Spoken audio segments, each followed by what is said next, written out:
The 20 reasons why I will be playing Elder Scrolls Online. ZeniMax failed to convince me to pay much attention to this game during most of its development. WildStar with its strong animated look seemed much more my style, as did EverQuest Next and Landmark, and I appreciated both what Carbine and SOE were doing to promote and explain the design philosophies of these games. However, as I started to look at some of the features that ESO was offering and then got into the beta, the reasons to buy this game began piling up until finally I gave in. Reason number 1. Reticle combat and character controls. A lot of these reasons will have a theme, and in this case, being able to control your character and fight using minimal keyboard and mouse clicks really helped to draw you into the world. It is often more intuitive, more comfortable, and fits well with exploration and NPC interaction. Reason number 2. Full voiceover for all NPCs. One of the things that surprised me in the WildStar beta was that the NPCs were not voiced. It would have made sense if they were, given that the whole game was going for an animated, cartoony look. Animation often has the voiceover work done fairly early on, and a lot of the animations, facial and body performances are built around that voiceover work. I felt this was a wasted opportunity to bridge the gap between animated work and an MMORPG. Now, the animation when you're talking in Elder Scrolls Online to NPCs is pretty bad. Their jaws just move up and down, and there is a limited library of body animations to accompany this. But the voiceover is the important part. Reading text in an MMO has its place, primarily in books, for example. But if this game is to be compared to single-player RPGs, voiceover work is essential. A bit of suspension of disbelief, and you can far more easily appreciate the good stories that have been told here. I feel voiceover work does the writing justice. Reason number 3. Art style. While the bright colours of WildStar tended to give me a headache, the realistic tones, designs and atmosphere effects of Elder Scrolls Online helps immersion. If WildStar were a platform game or animated series, this wouldn't be a problem. But immersion is supposed to be an important part of the RPG in MMORPG. Although in past years I would happily spend a huge amount of time immersed in a cartoony world, nowadays I prefer something a bit more gritty and realistic, now that the graphics are just good enough, even in MMOs. This is also why I'm looking forward to the historical realism of Gloria Victus. Reason number 4. First person mode. It is shocking when you realise how few MMOs actually have a real first person mode. Being able to see your hands, your weapons, shields not only helps in immersion but also allows you to see in glorious close-up detail the loot that you've been spending hours grinding for.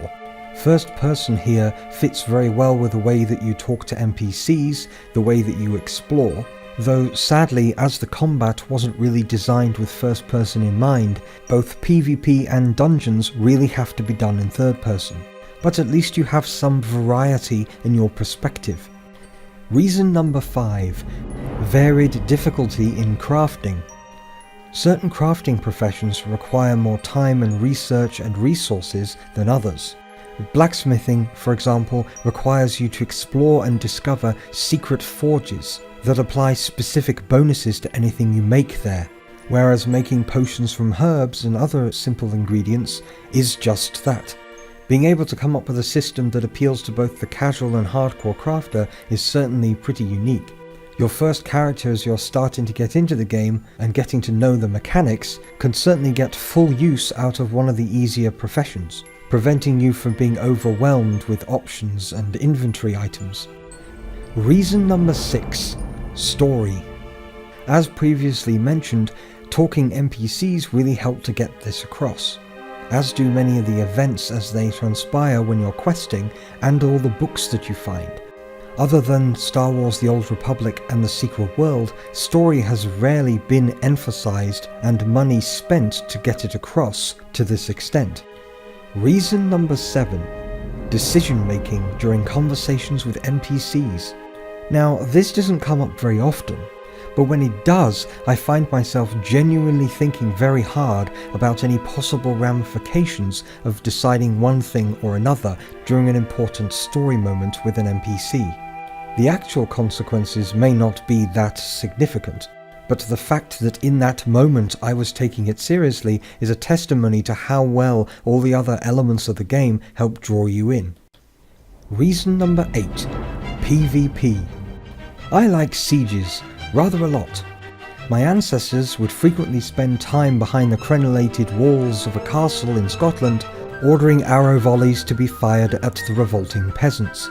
It's in my blood, you might say, and certainly explains why I spent most of my childhood building castle fortifications out of Lego all across my bedroom floor.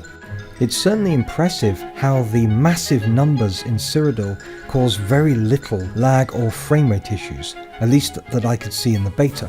When haunting Elder Scrolls Online forums, it's great to see all these PvP guilds discussing strategy in such detail. I may even end up joining my first PvP guild. I've certainly been spending a lot of time trying to figure out what skill combinations are viable for the sieges as well as the smaller encounters. This is possible because of the open-ended progression, which leads to reason number 9, open progression. One of the key strengths of Rift was the fact that of the 4 classes you had so many different souls that could either tank or heal or DPS at melee or range, that if you were interested in PvP and PvE with multiple classes, you could end up spending as much time researching all the possible combinations in order to, say, maximize your PvP DPS or your healing in raids as you did playing the actual game. As someone who likes to DPS, tank and heal, as well as experiment with the way different weapons feel, not to mention how different kinds of gear looks, it is reassuring to know that no matter what class I pick, I can keep my options open. Reason number 10. Multiple classes and factions for altaholics. It has been argued that there's very little point in having classes, and others have argued even against having factions, given that this somewhat goes against the open sandbox philosophy of the Elder Scrolls games. It's true that you could easily fold the class skills into your character's possible progression by, say, making them a reward for joining a certain kind of guild, something like the werewolf and vampire abilities. And it would certainly be interesting if your character could choose what faction they belonged to through a multi-branching storyline. However, as an MMO player that likes to make lots of alternate characters, the classes and factions serve as a good excuse to make more than one character.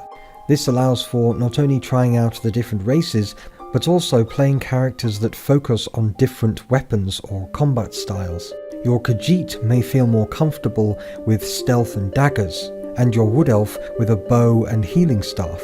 Even if you're not a hardcore role player, it's nice to explore the world with characters that look and feel different from each other. Reason number 11. 3 factions rather than 2. Since the days of Dark Age of Camelot, people have appreciated that there are certain things you can do with large-scale PvP that uses 3 factions that you can't do with just 2. There's also, of course, issues such as server population imbalance, which caused problems for both WoW and Rift. 2 factions may be fine when it comes to small-scale instanced PvP, but not large-scale territory control. It also encourages developers to avoid the lazy route of making one faction good or one faction bad, or one faction technology and one faction nature, as we see so often in many other MMOs. There's more opportunities for depth and ambiguity in the relationships and status of these factions. Reason number 12. Minimal UI. This one is very simple. A cluttered user interface is ugly and hurts immersion. Back in the day of early 3D MMOs, when the graphics and texture mapping was so ugly that the hotbar buttons were often nicer to look at, this wasn't much of a problem. But with the recent leaps in graphics quality, allowing for more realism as well as beauty, it's next to impossible to make the UI as visually appealing as the game itself.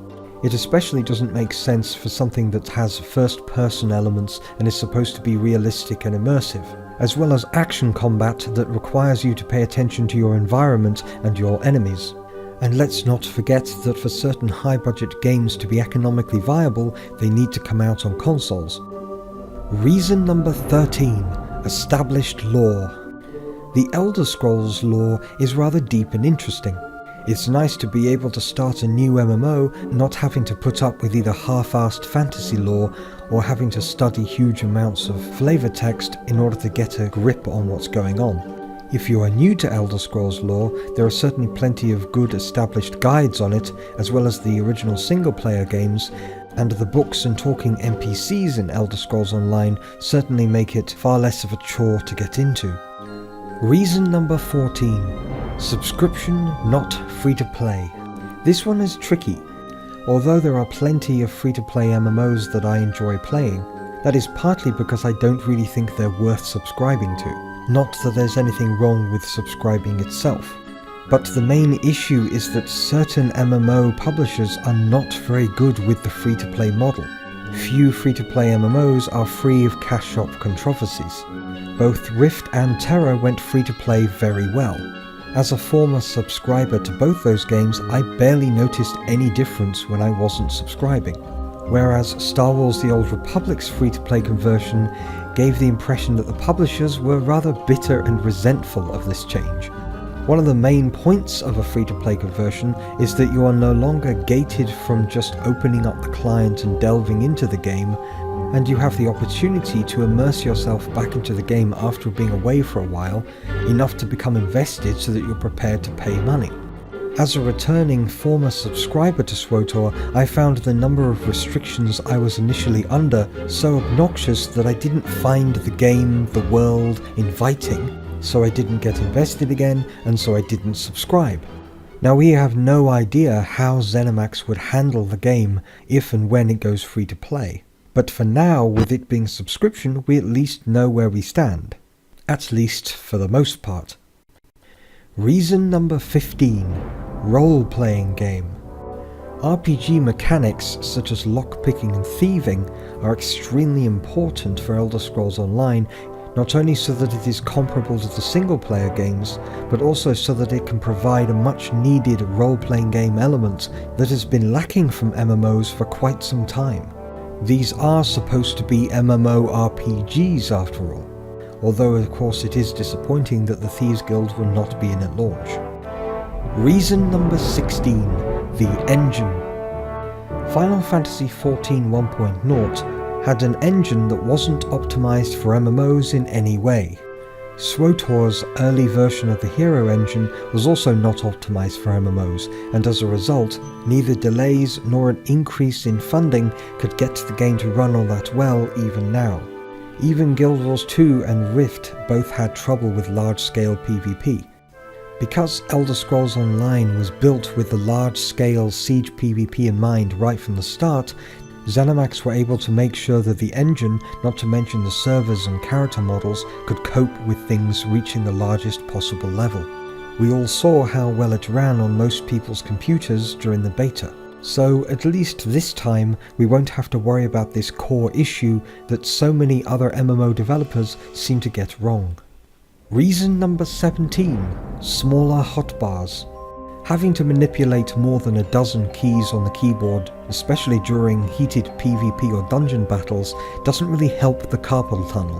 This, combined with cursor-based interactions and character controls, not only makes the UI ugly, but the whole experience feel rather uncomfortable and awkward. In short, although I do appreciate having lots and lots of skills, I really don't see why I need to have them all on my bar at once. Especially when you bear in mind that most of these skills and spells are not really that useful in most grinding battles, and with macros you often reduce it to 4 or 5 keys anyway. Reason number 18. Mega servers. One of the things I spend quite some time agonizing over is the choice of which server I should be based on. And that's if this isn't the game at launch, in which case I probably won't have much choice. At least half a dozen times I've had to move servers due to a dying population. This is especially irritating when you have to pay real money to do so. It's nice to be able to just log in. Reason number 19. Exploration. Sky shards, hidden dungeons and quest NPCs not to mention hidden crafting items, combines with the considerably less linear approach to questing that Elder Scrolls Online eventually presents, making exploration worthwhile and even necessary. Now, this game is more linear than the single-player games, but ZeniMax appear to be getting the hint and hopefully will tweak it to make it less so in future. Let's hope it's not quite as clumsy as what they did with the early starting islands. Reason number 20. Immersion. Having spent quite some time in Skyrim and other first-person single-player games, and then going back to MMOs, I find that these games that I played for years are now lacking a certain sense of focus and involvement. As you may have noticed from many of the previous 19 points, whether it was speaking NPCs, realistic art style, reticle combat, story involvement, first-person view or exploration, the result was, at least for me, the most immersive MMO I've ever played. When adding up this list, I found that a lot of these points fit very well together. On their own, they're good mechanics and features that are sorely missing from a lot of other MMOs, and make a great deal of sense together. The result for me is that I now have just a little bit more confidence that perhaps ZeniMax actually do know what they're doing, even though they are very bad at giving that impression. The problem is that this is a very intangible sense, and that I can understand why a lot of other people have played Elder Scrolls Online in the beta and are not satisfied with it. Some are being unreasonable, expecting it to meet the same standards in every way as the Elder Scrolls single-player games. Others have a very good point, and ZeniMax have either responded by indeed changing it in a way that's more appropriate for the IP, or really should consider doing so in the future. It is a pity that a certain percentage of Elder Scrolls fans will not be able to find a home in Elder Scrolls Online as they were in Morrowind, Oblivion or Skyrim. But for MMO players, Elder Scrolls Online should at least be appreciated as something that is raising the bar for immersion, raising the bar for role-playing game mechanics. And at least it's not another WoW clone. And although I think it could have been so much more, and certainly closer to the single-player games, what it is an MMO worth buying and subscribing to. And I look forward with some degree of hope to where ZeniMax take the game in the future. I suspect it's going to be a bumpy road, but most journeys through Tamriel usually are. Oh, and reason number 21. Content. Even though I like to take my time, and have no interest in power leveling all the way to endgame as quickly as possible, you can often somehow tell how much content the developers have waiting for you. And hearing bad stories about what the endgame is like is certainly not an incentive to continue playing. Though we have still no real idea about what the adventure zones are like, even at this close to launch, and I have no idea whether or not the Cyrodiil PvP can keep me going for months at a time. At least we have the option to be able to play the other faction zones.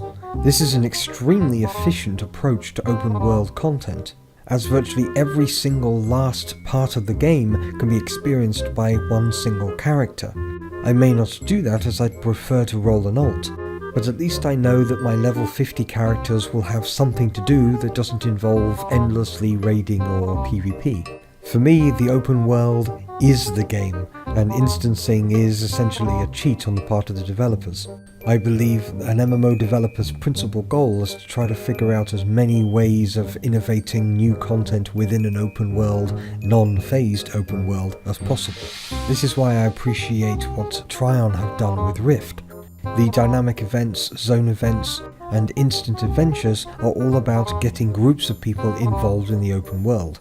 This is one of the main reasons why I play Rift rather than WoW, and also why I'm so looking forward to EverQuest Next, as well as many of the indie sandbox MMOs coming out next year or the year after. As long as ZeniMax focus a lot of their updates on expanding content to include more parts of Tamriel to explore, they will at least have one loyal customer.